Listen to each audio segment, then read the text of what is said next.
that is Charlton Heston's house, or it stayed his father's house. We called it Chuck's house. We were shooting this model, and we took it outdoors because it was more expedient to go out and shoot with real trees in the background.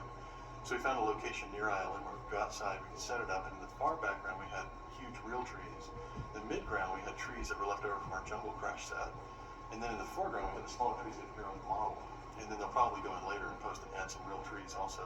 They can comp in around the building to give it scale for that shot as well. Place in an epic battle sequence in the desert. And to start with, we had the original backplate, and here are apes responding to kind of a dummy explosion in the rocket booster of this ship. So one of the first things we did, we replaced the sky. So here's the original sky. You can see we added kind of a more dramatic sky, kind of darker and gloomier, and also map painters kind of put in a new horizon of the desert out there, some new mountains. And as you can see, we also increased the number of apes. We've composited in a multitude of apes. We've been populating shots with apes. Then, here's an explosion element that they shot up here. So that was then composited into this rocket booster. And a large part of the task of this shot was choreographing the kind of trajectories of these flying apes. So we had this stunt of an ape riding on fire, some great performance, a lot of kind of spinning and rotating and clawing. So we took that element and started replicating it.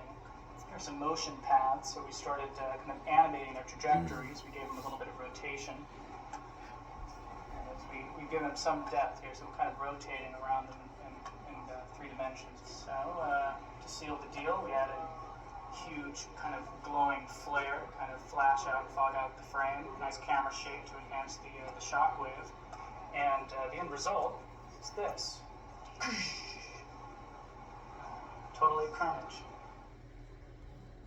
Done in clay, and then the clay we did a variety of different molds, so rubber molds and plaster molds for various things. And then this was cast in fiberglass, and the chair was actually built out of wood, and then our finishers came in and gave it a foam on the paint job.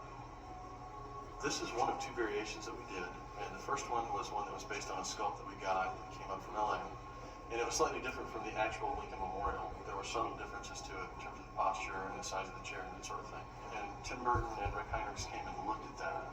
They weren't quite happy with it, and they wanted to make some adjustments, and we leaned more towards the actual Lincoln sculpture, with the exception of the head, the hands, and the feet. One of the things we did here with the hands and with the head, we were trying to preserve the image that this was Lincoln, because the first shot you see this in, it's from over the shoulder like this. You see Mark Wahlberg walking towards it, and we're looking here, and as far as everyone knows, this is the Lincoln Memorial. So the hand, we look very smooth on the top, so that it preserves the illusion that it's a human hand. But from the front side, you can look at all the texturing and stuff. I mean, we're definitely not looking at human hands or human feet, that sort of thing. Just while we were working on this, I'd gone to DC, and while I was there, I went to the Lincoln Memorial and started taking pictures. And in the midst of being there, I got a phone call. And this was when they wanted to make the changes and make it look like the original Lincoln statue. So I happened to be there. I had a video camera, a still camera, and a color swatch book, and my cell phone. And I was calling back to Island, talking to the sculptors, and saying, "What do you want to see?" And specifically shooting. While I'm on the phone, we want to see the chin, zooming in on the chin, and taking the color swatch book back to the wall. And here it is. It's a 302U, whatever it is. Just giving the exact information. And I shot all these stills and things, and lo and behold, we came back. We used all of it. So it was very fortuitous. I just happened to be in Washington at that point. It was a set piece with Mark Wahlberg's character. So he's supposed to be standing in front of the Lincoln Memorial. So here's a still, digital map painting, extending it out.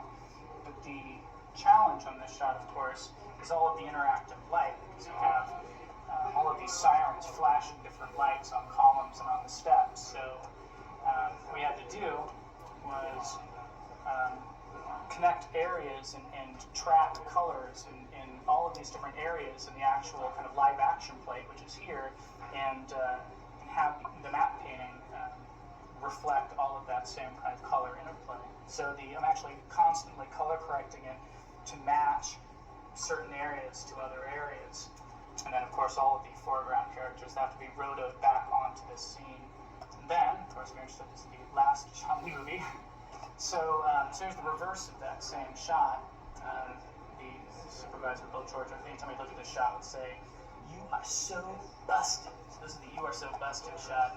So we have these are 3D computer-generated helicopters with 3D search beams, and some great kind of practical running crowds that we composited into the pools of light. I'll show you some of these elements. There's an interesting kind of siren element, but we did with that. We kind of took those little siren pieces and animated a whole bunch of just siren lights in the background, so you get a sense of kind of this onslaught of police cars, and composited in tons of people to kind of fill in the gaps. Tim definitely wanted to fill all the